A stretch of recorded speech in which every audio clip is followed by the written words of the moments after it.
Now I have just one thing left to do. Nothing. I want no possessions, no memories, no friends, no lovers. They're all traps. Hello, everybody, and welcome to another episode of Franchise Deep Dive with Jake and Josh, the podcast where we dive deep into all of your favorite and least favorite movie franchises, giving our thoughts and opinions on the individual films we discuss, as well as breaking into behind-the-scenes facts and trivia.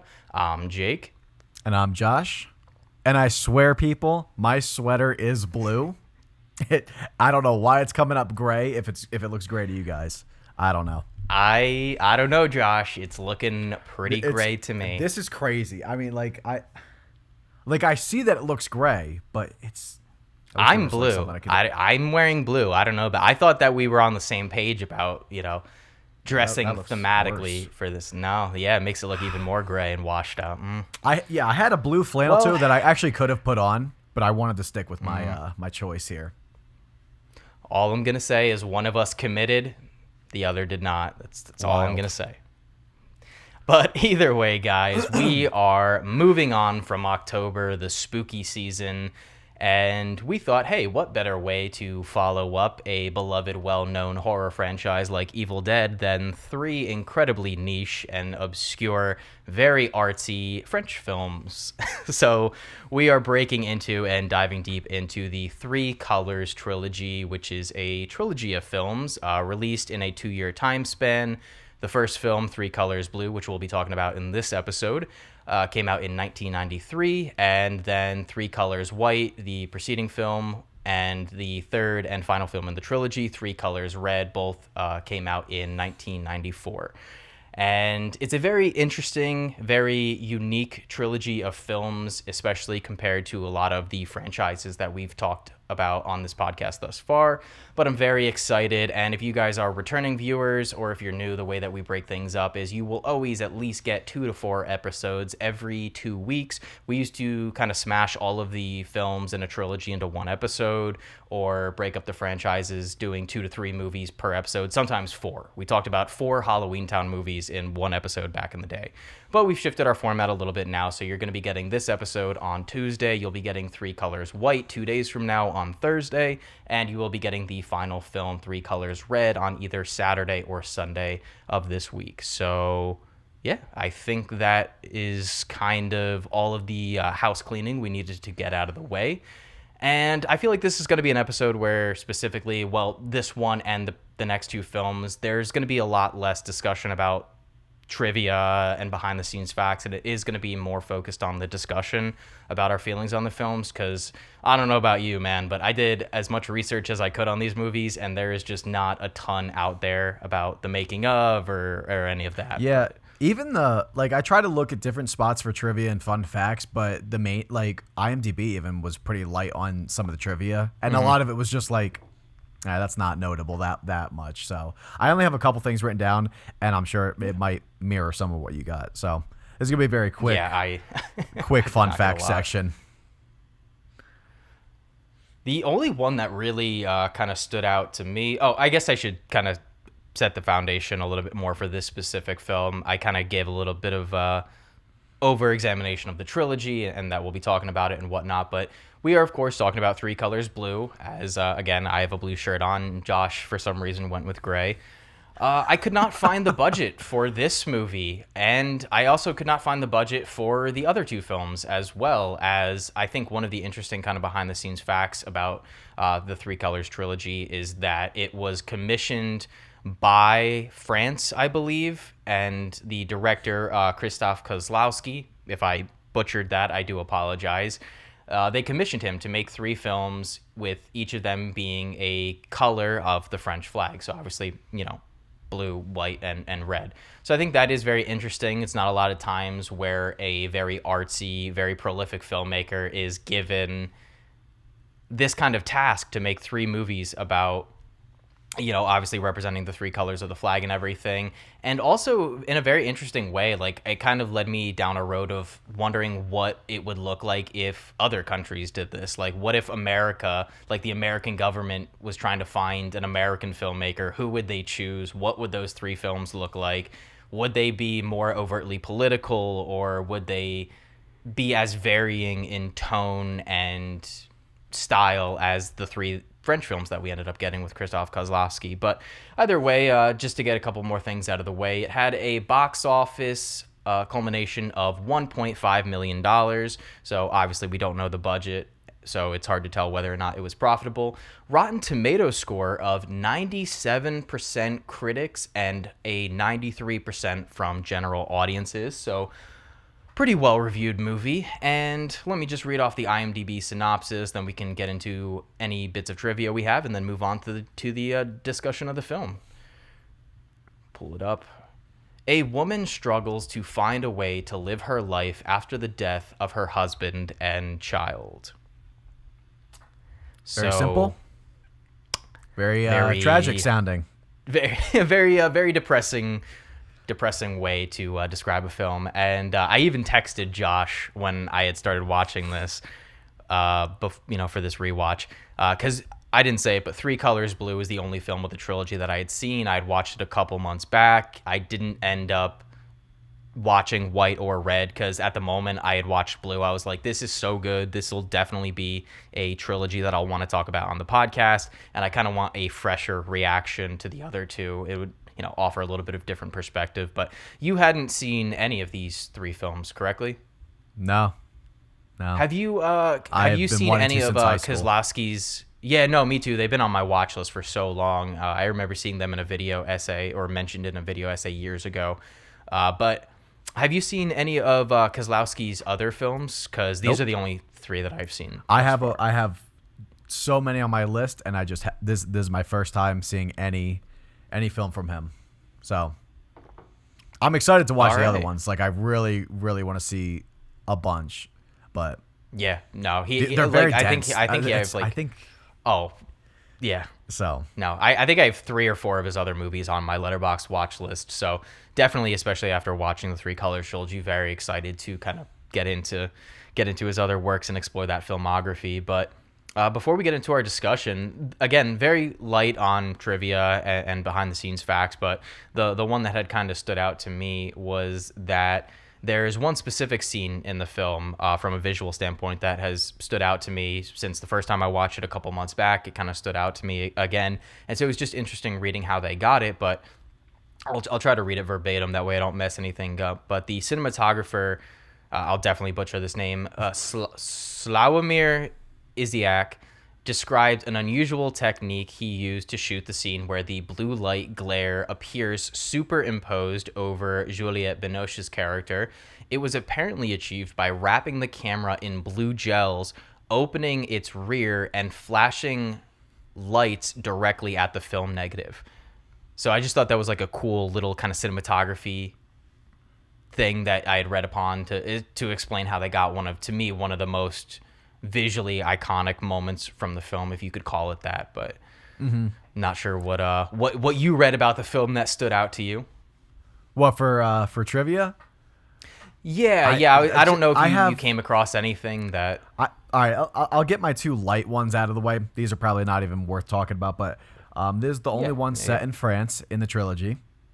And I guess Juliette she was between 2 films, between this and Jurassic Park, and she really wanted to work with Spielberg, but she kind of just went with her gut on making this film. So was she supposed to be Laura Dern's character, you think? Probably. She actually, she didn't say which character she was supposed to be, but I think that's the only female character in that movie, other than like the teenage girl. Honestly, I haven't seen Jurassic Park since I was a kid, so I don't even remember like any of it. Really? But very happy she went with this route. I mean, that's definitely for like the art, because Spielberg, you got a chance to work with him, and you choose. I don't know how much she probably made off this movie, but I cannot imagine that it was a lot. No. So that just shows how much this probably meant to her, like the script and stuff like that, and working with Kozlowski. She has like a great respect for him. I mean, everyone does.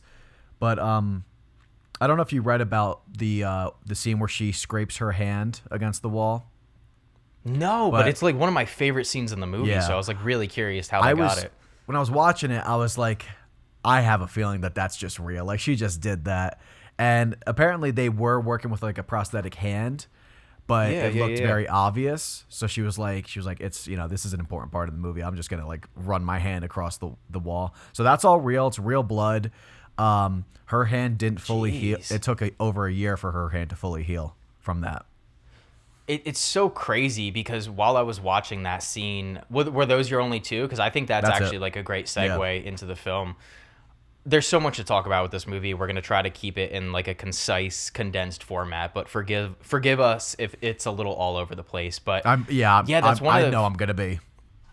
yeah. So I mean, that's a perfect segue because that is one of my favorite scenes and moments in the film. And both times that I had watched it, obviously the first time only watching it for my own enjoyment and to witness it and not to talk about it in like a podcast setting, but so I never really kind of looked into it and kind of just wanted a little bit of that magic kind of kept it in, in the behind the scenes. But no, the both times that I had watched it, I was watching and I was like, it really feels like Julia Binoche wasn't even like directed or told to do that. Now, obviously, you telling me the trivia fact that they had like a prosthetic and it just wasn't working.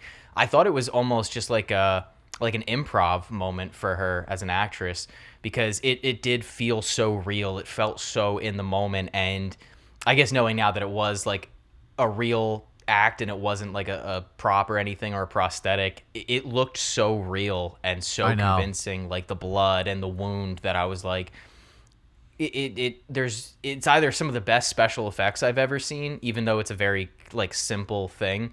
It's just her kind of dragging her yeah, knuckles against yeah. the stone wall, but it looks great. So Because I was looking that's- at it when yeah. she like shows her hand and she like kind of like you see like that close up.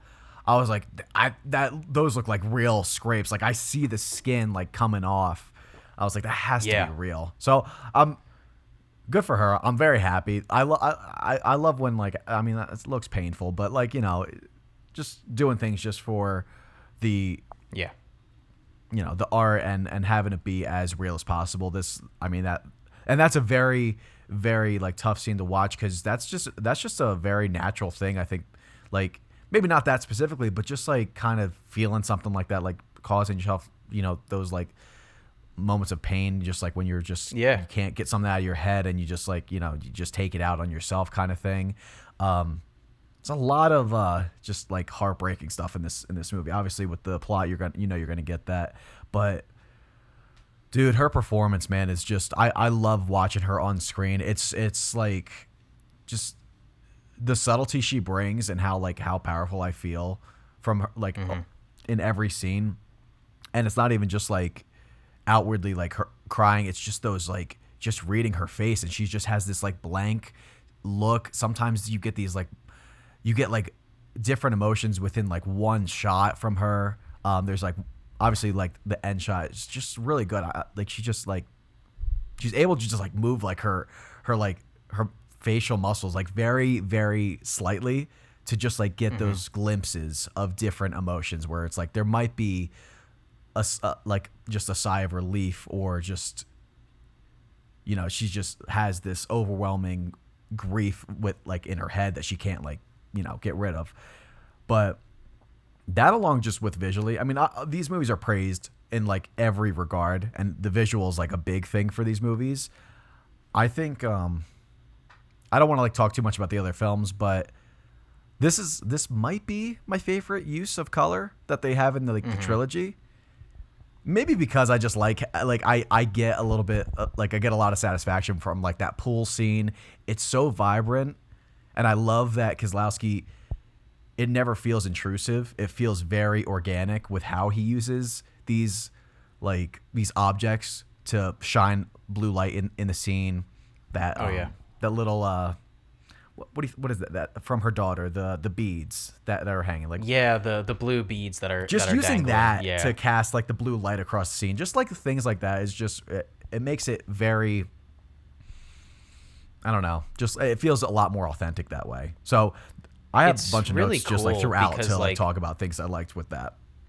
Oh yeah, and that's a great discussion topic with this film because obviously it is the Three Colors trilogy. So a big point of emphasis in all three films is just how they use color and that specific color in each films, whether it's just like a visual thing or whether it has like some thematic relevance to the story and the script and the characters.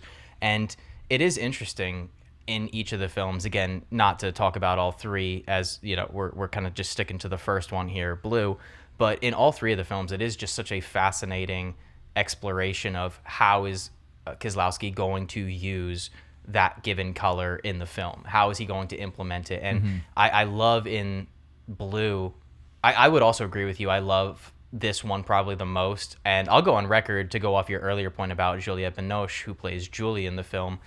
And I think she, out of the three lead performances in the three films, I think Juliette Binoche gives my favorite performance. As what you had said is completely true. She is so good at giving incredibly subtle performances, whether it's the way that she delivers the dialogue in this just kind of broken, blank way, or whether it is her expressions with just the facial acting in this film. She gives such a world-class performance that if I were teaching like an acting class and I wanted to kind of give a, hey, this is a master class in just subtlety in performance, this would be at like the top of the list for me, as she is able to convey so many of those extreme emotions, but in ways that aren't over the top. And that makes the moments in the film when she does have like those breaking moments, like when she scrapes her knuckles, it really just makes those moments have even more of an impact. And even then, that's her lashing out, but it is still like an incredibly subtle thing. Like, it's not her punching the wall or smashing something. It's her just for a brief second just not knowing what to do with those emotions and just dragging those knuckles across that wall. But yeah, bringing it back to the color, I love how there is subtle ways in the film that they implement that color, very natural ways, like you mentioned with the pool, and how the pool is used thematically with her character. As I don't think we really mentioned much of the plot other than the initial inciting incident, which is that she loses her husband and daughter in this tragic car crash. But also a huge part of the plot is that her husband was this famous composer. And from very early on in the film, after the accident, she is, it's sort of not even loosely hinted at, but it is called into question the fact that Juliette Binoche's character played a huge part in writing a lot of her husband's music. And this is obviously just like further explored throughout the film. And that's just something too, is I love how music is used in this film. To me, it gives it such a unique feel to the, you know, in comparison to the other two films in the trilogy. And you can get a little bit, you know, it's hard to toe the line in a lot of films when you're making a film about an artist, whether it's a filmmaker or writer, a composer, whether, you know, whatever kind of art you're going into, it can come across as pretentious. Like I've had friends be like, oh, there's nothing more I hate than a film about somebody who's an artist, because it just comes across a little bit transparent. But the way that it's explored in this film feels just so genuine. And I just love how the music complements the story and how it's worked in. And that ties again back into the color, because throughout the film, Julie uses the pool as a way to escape her past. And that's a huge part of her character, is trying to sever any ties to emotion, anything that ties her to her previous life, and by extension, that trauma and grief. And she uses the pool as a way to escape her husband and her music that she helped him write. But it just continuously keeps coming back to her and finding her in different ways. Like one of my favorite parts in the film, which is the guy playing the flute, or I think it's a recorder in the street, and he's playing the music that her and her husband wrote. And so, yeah, I know I'm like going off on a tangent. It's very hard to like concisely talk about this film, but yeah, I agree exactly with what you said. Amazing performance from Juliette Binoche, and again, the visuals and the way that they implement and utilize the color blue in this film is just super creative, super well handled. Yeah, all around really great stuff. He implements music in ways like I haven't really seen. I love, so the music and Julie are almost like two as one. They're kind of like treated like she's kind of like obviously connected to the music, like literally, because that's what her husband did and she helped write the music. But symbolically, she kind of is that music because of the you know, there's like maybe like 5 to 10 times that it, maybe more, that it just plays randomly and obviously it's just her hearing it, and I love that it's a little weird at first. It's like kind of like you're like, oh, when it fades to black and it's like, oh, okay, next scene coming, and then it just goes back to that same shot of her, and it's like, oh, okay, so we're just kind of like in her head, like these are just these random intrusive moments of her grief, what she can't really shake. So I don't know how you felt about those fade to blacks. I don't know if you liked them and then come back on the same shot. Yeah, so from like a creative filmmaking standpoint, I was super fascinated. Again, both times that I watched this film, by those moments in the film, like you said, where it fades out and you're like, oh, the scene's over, and that music kicks in, and then it just fades back into that moment.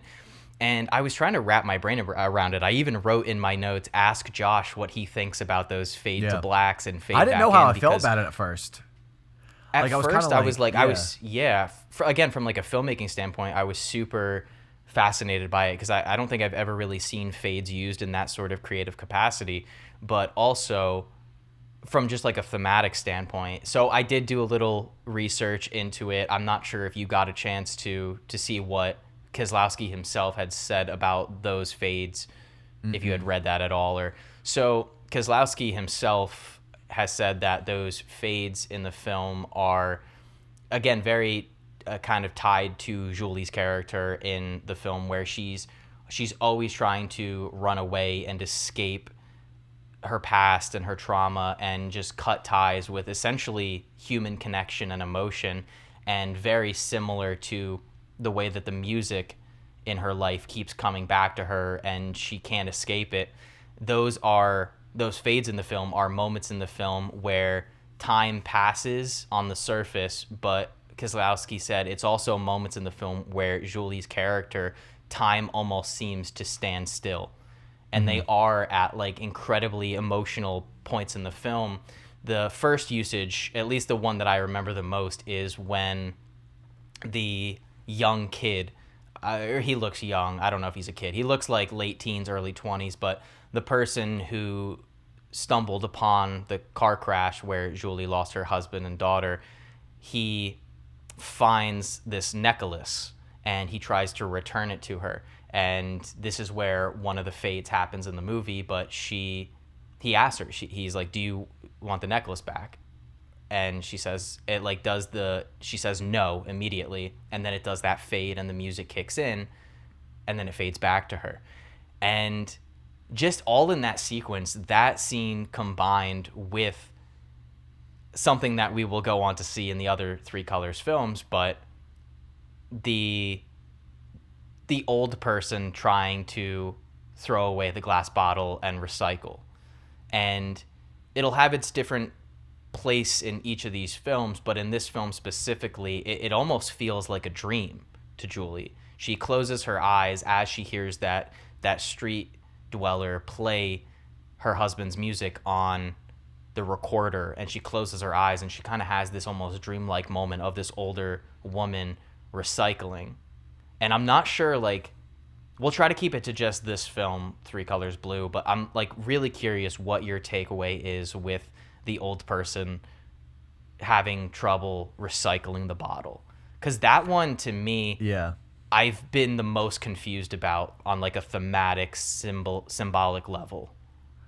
Yeah, I kind of only have an answer once I watched all of them, but not really what they individually mean. Like, you know what I'm saying? It's like you kind of get the point once you see all three of them, kind of like more so Red. I think Red is when you kind of get like that, like why it's in there. But I guess I wonder what each one means to its own movie, because they're handled differently, obviously. Yeah. So I don't. The I don't way know. I kind of took it, at least, especially I guess even before watching White and Red, is that, again, it kind of ties into Julie's whole, I guess you could call it a character arc in this film. It is an arc. Like, by the end of the film, she is in a different place than where she begins. And I just love how music plays a part in that. And just even though it is an incredibly depressing, dark, complex film, there is just like this kind of symbol of hope and optimism that you're sort of left with at the end, that you start in this dark place, and by the end of the film you do get to see a little bit of that light at the end of the tunnel.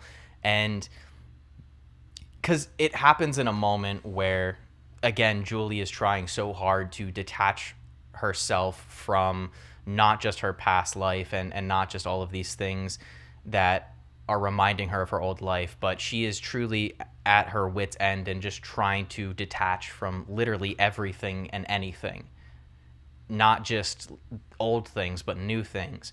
And so you have this moment where this old, very, very old person is struggling to recycle something, and Julie is almost emotionless about it. And in that moment, it's to me, it read as, oh, like, this is sad, this struggling old lady, and Julie could not care less. She is detached from everything and anything. And so an act of kindness, like helping this woman who's struggling to recycle this bottle, it doesn't even come across Julie's mind. She is just, from a mental and physical standpoint, she is not tied to anything that would even come close to kindness at this point. And so at least that's what I kind of read it as, and took from it in that moment. I don't know like how the other two, well, I guess I do know how, but I see now, like after watching the other two, like the different kind of context of that scene. Yeah. And it's a little bit more recontextualized in, again, how that scene plays out in each of the three different films. But yeah, Yeah, very, very interesting stuff. I have like more of a like thought for the other two. I was trying to like think about what is the correlation to Julie and what she's dealing with as a character, because she doesn't help her. So are we supposed? Is it supposed to be like? I guess it just plays in her like detachment.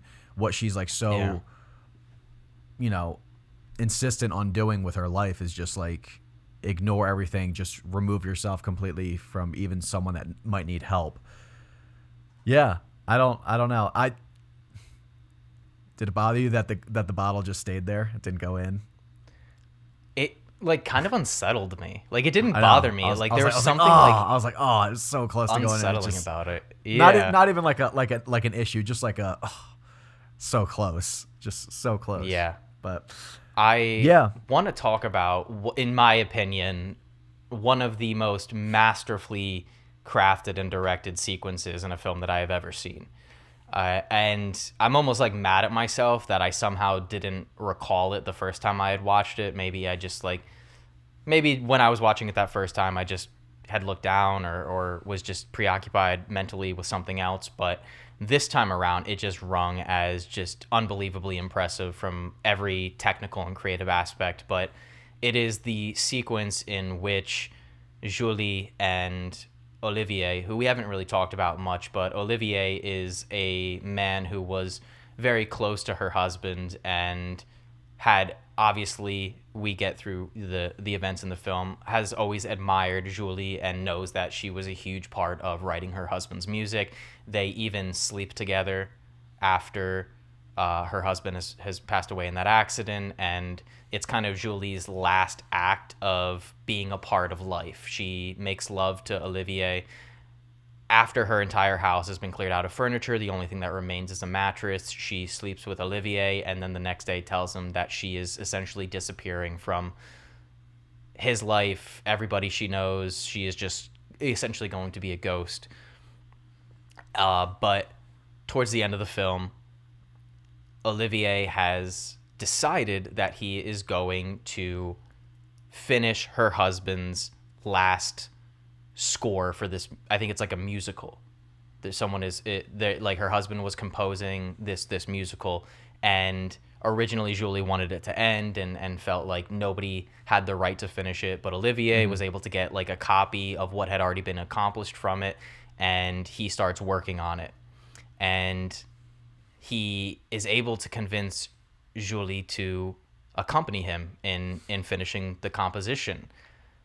And this whole sequence plays out where the two of them are finishing the score together. And it is so brilliantly scripted and crafted. And it kind of kicks off with this amazing tight close shot, this sort of up close shot of Julie's finger, and tracking it over the sheet music, and as her finger crosses each piece of, or each note on the sheet music, that exact note plays in the score. And then it's followed by this whole little scene where you're hearing the score that is being composed, and the score that you're hearing is changing as the characters are changing it in the scene. And they're changing the instruments, so you hear it go from, I think it's like violins to a flute, and the entire scene is just so incredibly well shot and well blocked and directed. I was honestly just blown away by how creative and how well done it was. Yeah, and that happens multiple times in the movie, right? With the close up, with the tracking the notes. That's like, that wasn't the first time it happens, but yeah, I absolutely love that. It's just such an interesting, like, different way to film a scene like that, and just make something that like could be boring and just engaging. Yeah. And like we said earlier, Julie kind of is thematically connected to this music, this score, just this thing that's like also haunting her. Because early in the film, she throws it away, which I also love. I quickly talk about that. When you hear that score come into play, and she throws it into the dumpster, the compact or whatever, and as it like just gets chewed up, you just hear the score like distort. I thought that was just a nice little addition. But yeah, I love that wide shot of her just like, she's just thinking out loud, and you just hear and feel her process.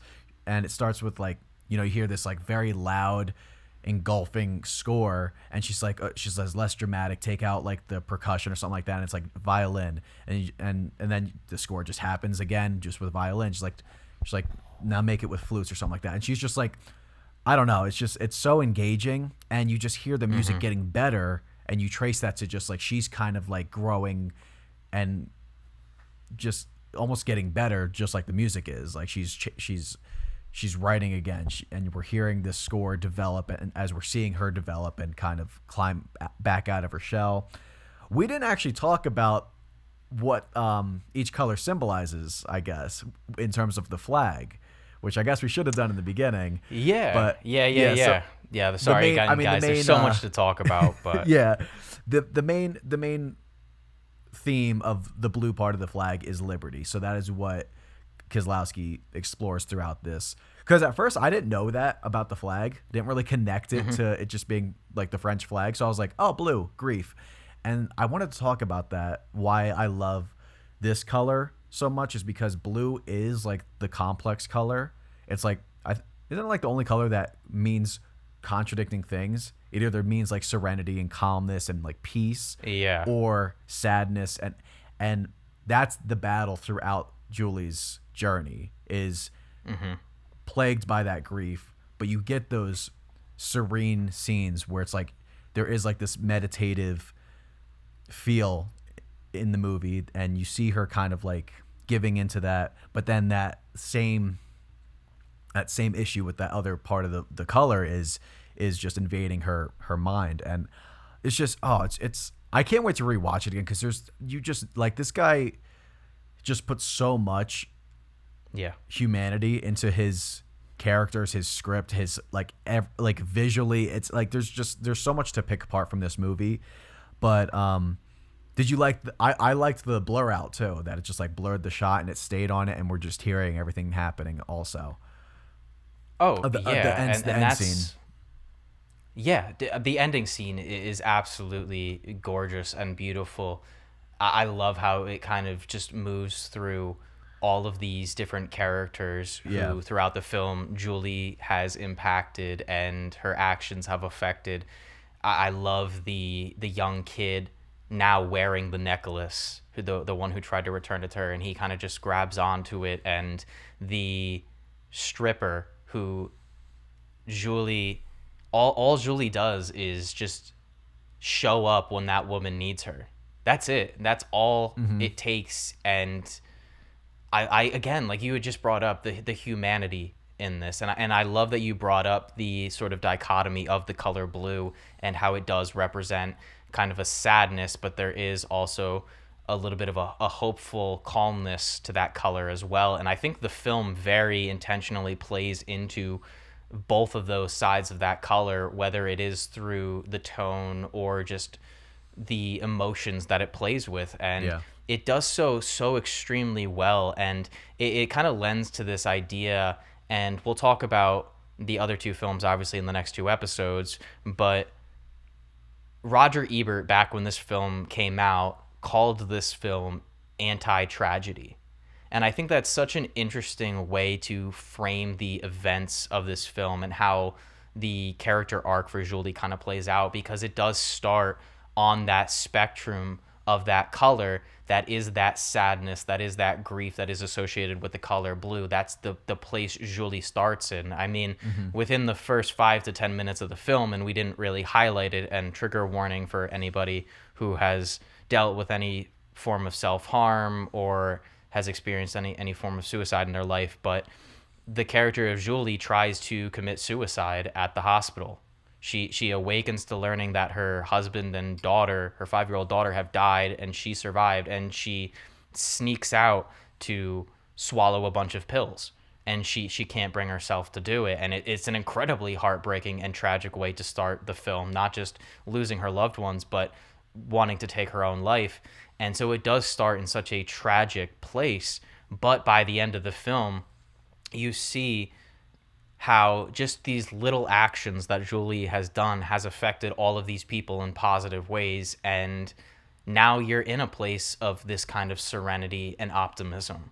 And so, again, just not just through the way that Julie's character, and the journey she goes through on in this film and where she ends up, but just how her arc affected other people and how the themes of the film have kind of changed from the start to the end, tying back into the color of blue. I mean, it is just genius filmmaking, if you ask me. And I don't want to lend my hand early. I'm not going to say too much, but I fully agree that this uses the color the best of the three. And it does so in probably the most creative way. And again, just from a visual standpoint, I absolutely love how the color blue is implemented both in a natural way, like the pool, and then also a way that's a little bit more fictional, but still ties into the characters, like the blue beads from her daughter, and just implementing it in that way. And it's just, again, it is just masterful craftsmanship from every conceivable standpoint. Agreed. I have a couple shots here that I really liked. And a scene here I wanted to talk about that I think is another just very subtle scene. It's not just like Julie that's subtle in this movie. There's nothing that is in your face, and that's really what I appreciate a lot. I love when she's swimming and she climbs out and she stops. She just hears it and she just freezes her, and she just slowly descends back in the water. And she just goes underwater you see her legs like curled up. She's completely just curled up in a ball, like underwater. Yeah. I absolutely just love that scene. Gorgeous. But one of the shots shot. we didn't really talk about the mom. Those scenes are kind of tough to watch. Those are just really sad.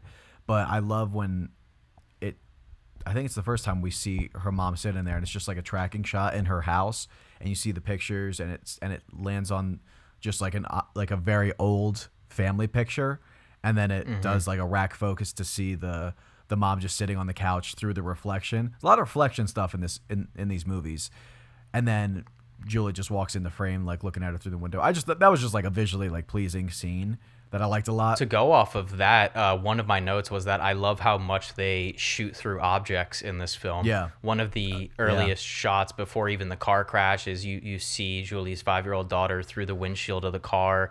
One of the earlier shots, a little bit after that in the film, after the accident, they are shooting through the rolls of the sheet music, and you're kind of viewing the characters through this like circular frame, which I thought was super interesting. And obviously, some like eyeball shots. Some eyeball shots they're great.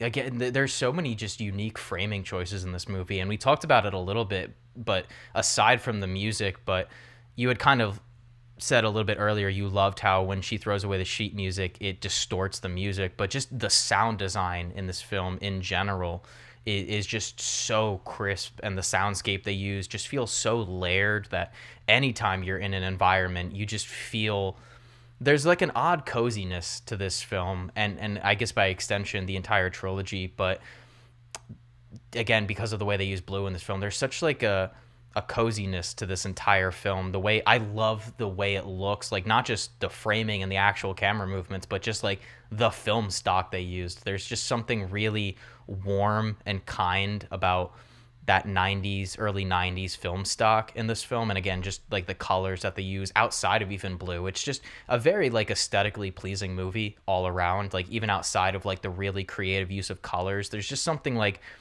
I kind of said this to you before the podcast, but I feel like all three of these movies unintentionally ended up being like a great trilogy to end up watching and discussing in autumn and like November. I don't know. This might be my new November trilogy. I'll try to watch it every year if I can snag that Criterion trilogy set. Oh yeah, I know that. Yeah, that would be nice. You see how much it is? Yeah. Yes.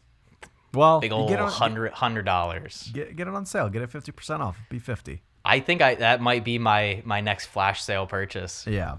Yeah.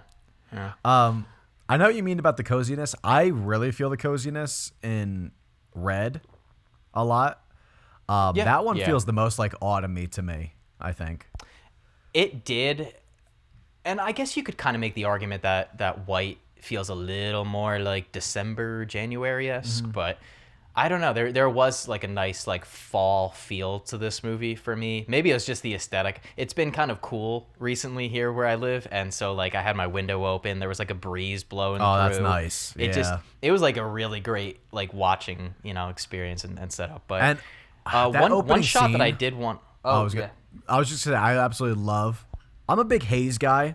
Those hazy scenes are just get me. So that opening scene is just entirely like visually pleasing to me. And there's a couple even other, again like hazy even moments. from like a sound design standpoint, my first note is for some reason the sound design of like the wheel, like you can hear the wheel scraping against the ground, and every time they go under like a tunnel it kind of cuts out a little bit, and it's just, I don't know, it's just like instantly hooked me, and I was like, all right, I see you. It's like a low angle of the car too. It's just but no, the shot I wanted to ask you about, and I wonder if there is any thematic relevance or if we're just kind of looking into it too much, but it's the shot of the sugar cube that they linger on, where they kind of just set it on the edge of the cup, and it just slowly absorbs the coffee. Which actually, I do have a trivia fact about this, but first I wanted to get your thoughts on that scene, and like if you thought there's any kind of thematic relevance or if it's just like a nice shot. I don't think Kozlowski's gonna put anything in here accidental, so I think he has a reason for doing every single shot. So him focusing on that, it could easily just be like, I mean, the pool's a big part of this movie, so like that sugar cube just being kind of like engulfed by that coffee and then just dropped in could just be like it could just be like her mirroring her with the pool, just kind of like clouding her, I don't know. I have an idea. What if, and this is literally just like me spitballing, what if the thematic relevance is, because I forget exactly in the film where it's placed. I know it's in like the second half of the movie, but is it possible that it comes at a time in which Julie as a character is finally letting human connection and emotion back into her life? She has spent most of this film trying to cut herself off and detach from it, but at a certain point when Olivier enters back into her life and when she begins composing and letting music back into her life again and she stops trying to fight it, I'm wondering if the sugar cube is like a representation of, because it's absorbing and letting in the coffee, I wonder if it's to represent her finally letting in all of these things that she's been denying herself and absorbing. On my rewatch, I'm going to see when that's placed in there, because I think it works. It works either way, like very well. Yeah. Huh. Good point, Okay. Jake. Dude, it's such a good movie. It is such an amazing film. I wish we could talk about it for hours. I mean, we went through a good amount of my notes. Yeah, I I wanted just to kept writing things. right. You had to But like stop, especially like you had brought up with like a foreign film because you are reading the subtitles. Like you have to like kind of stop yourself from writing notes at some point because you're like, no, I'm missing like important right, dialogue. I know, and But I don't want to pause it every no, second.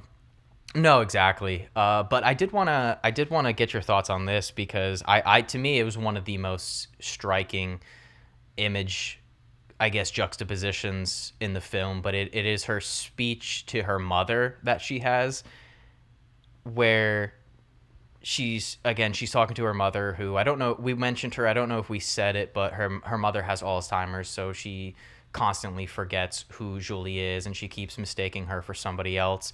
And there's this scene where she's making this big speech and monologue to her mother, and they overlay it with a video of an old man, a very, very old man, bungee jumping. And it was one that, again, I'm struggling to. I know there's a purpose behind it. I know there's some sort of thematic relevance, but it was one of the ones that I struggled more with trying to figure out the meaning behind it. So I wasn't sure if you had any like ideas So for that one either. it's kind of like with bungee jumping, you're like very close to dying, right? You're like you come that close to dying, but that rope, that very small, well, bungee, reels you back. Could be connected to like when Julie even tries to like, commit suicide, and something stops her abruptly and like pulls her back in. I don't know. It could be something with that, but I wonder why the mom is watched. Like I wonder if it's connecting to the mom somehow also. So I don't know. Yeah. Because I was thinking about that. I saw some people give like their takes on it, but I'm still trying to like think about it like myself and see like what. I don't know. That's kind of like what I was like wondering is like they're showing an activity where you just become like you come very close to death. So is that Julie? Is that I don't know. Yeah, You got any thoughts I guess on there's an that, or idea are you still of thinking like, about it? I'm still thinking about it. The only thing that I guess that comes to mind, and this is just me, I wrote it down to ask you what you thought about it, and then I myself did not give myself enough time to think about what I thought it meant. But I guess like in the moment, my thoughts on it would maybe be that similar to the music in her life and her past with people like Olivier, there's always going to be something that attaches you to something else. Like it is almost impossible to completely detach. And this kind of representation of a person bungee jumping, but always having that bungee to attach to them and then pull them back to safety. I guess maybe that is like a representation of Julie's character, because she is trying to commit. She does try to commit suicide at the beginning, but I guess throughout the rest of the film, she's essentially committing. I'm gonna phrase it like emotional suicide. She is trying to, like we said, detach herself from all of these things, detach herself from human connection, but all of these things keep pulling her back. And so maybe at that moment in the film, the bungee jump is just that visual representation of just always having that tether to pull you back to what you're familiar with. But I'm not sure. Yeah. It's definitely one that I'd love to look into more and check out other people's analysis and what they have to say about it. And I bet there's a really good essay in that Criterion collection, so there's gotta be. Man, Well, I really hey, want to. I don't know if you saw the cover too. The cover is so nice. It's I'm excited to talk about that.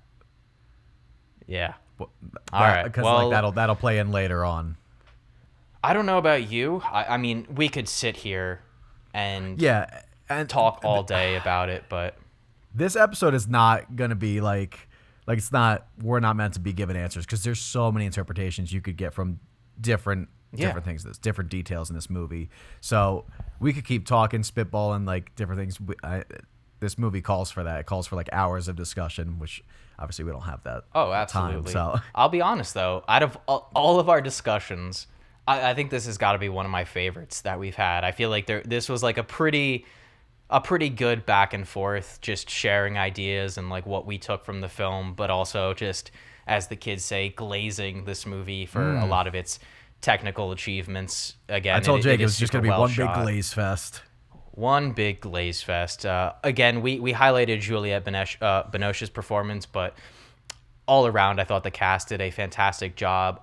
Unfortunately, I believe the actor who played Olivier died only 2 years after the release of this film, so that's unfortunate. But yeah, it's an all around, it's a great film. We talked about how the music is implemented in the movie and how it kind of plays into the themes and the main character's sort of arc and depth in the film. But we also didn't highlight, and I don't think you'll disagree, but the music itself is fantastic. I think this had my favorite. Even it's obvious to me now that the one that focuses on a composer and heavily focusing on music, to me, this has the best music out of the three in the trilogy.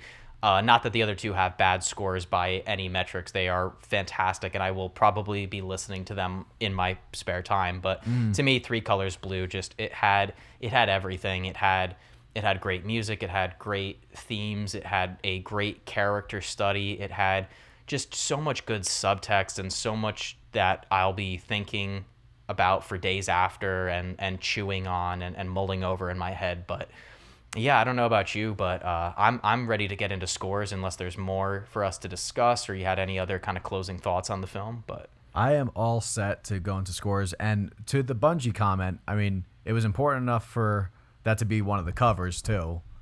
I think that's the cover for like the individual Criterion Blue. Oh, really? Copy. That's awesome. I will say though, for all three films, I love the base posters for all three of them. I know they're very simplistic posters, but even just like the base ones for each of these films, I adore and think they're fantastic. But all right, so did you want to go first, or shall I go? I'll go first. All right. What are you giving Three Colors Blue? I'm gonna land this at a 9.4 out of 10. Okay. Yeah. 9.4 out of 10. Well, when I logged this on Letterboxd, I gave it a 9.5. And then the more I thought about it before this discussion, I had bumped it up to a 9.8. And after this discussion, I think I'm very comfortable going with a 10 out of 10 for Three Colors Blue. Wow. I think this is just a film that there's no reason for me not to give it a 10. I don't think there's any creative choice in the film that I dislike or I don't approve of.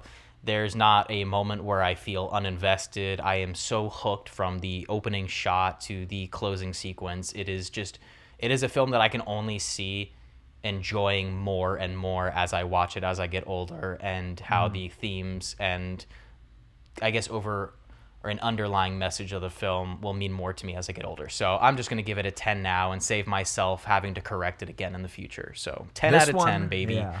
I was when I first turned it off, I was kind of like, when I was sitting on it that night, I was like, probably 9.2. And I went up to 9.4. And I'm like, this will probably go up a little bit more. So this could be like a 5-star for me. It's just the more I think about it, and especially like what you brought to the table in this discussion and like what you took away from certain scenes and how it impacted you on an emotional level. Yeah, I just don't see any reason for me not to give it a 10 at this point. It's going to be one of those movies where I know just the next time I watch it, I'm going to be like, yeah, there's nothing wrong with this, and just slap it with a 10. So, all right, well, that is it for this episode, guys. I hope you enjoyed listening to us discuss Three Colors Blue from Krzysztof Kieślowski. And stay tuned in the next episode, which will air on Thursday, where we will be discussing the second film in the Three Colors trilogy, that being Three Colors White, or I think in French it's called Trois Couleurs Blancs. That was pretty good. Jake took some French. Before. I took 3 years of French, and I've been to France. So, yeah, cultured, some might say. All right, guys. Well, yeah. So catch us on the next episode of Franchise Deep Dive. Like I said, we'll be talking about 3 Colors White on Thursday, and then either Saturday or Sunday, you guys will get the conclusion to this trilogy, which will be 3 Colors Red or Trois Couleurs Rouge. Wow. Yeah. You like that little accent there? Been working on that one for you. But before Josh plugs our socials and we get on out of here, I have one question for Josh. And if you guys don't know how we do things, I give Josh 20 seconds to answer stressful questions because I like to see him sweat a little bit. And I don't think he's been sweating enough recently. So let me pull up my stopwatch. Josh. Yo. In your opinion, what movie has the best score of all time? Time begins now. Best musical score of all time. I know where he's leaning.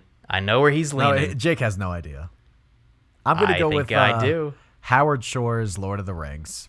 Yep, that's exactly what I was guessing. Okay, cool. Yeah, that's the answer for me. There's only one answer, and it's the movie where Howard Shore wrote, I think, like 100 different themes for like one film. Those collections. If you guys are don't insane. know, Gandalf's horse has its own theme. Gandalf's horse. All right, guys. Well, Josh can plug our socials, and then we will get on out of here. All right, guys. So yeah, head on over to Instagram. Follow us at Franchise Deep Dive. Look out for future posts. Interact, comment, like, DM us any suggestions you have, any criticisms you might have, and if you want to, if you feel so inclined, you can email us at franchisedeepdive@gmail.com. But that's all I got for you. Appreciate you guys tuning in, as always, of course. Yep, as Josh said, thank you guys again for listening and tuning in to us. I hope you guys like the new video format, are enjoying that. And you can listen to this podcast or watch this podcast anywhere you get your podcast, Spotify, Apple Podcasts, and we also upload to my personal YouTube channel, former film student over on YouTube. Easy now. So check us out there. Yeah, stumbling over my words. All right, guys. Well, we're going to get on out of here. We will catch you guys on the next episode. Again, one last time, 3 Colors White. Goodbye. Later, guys.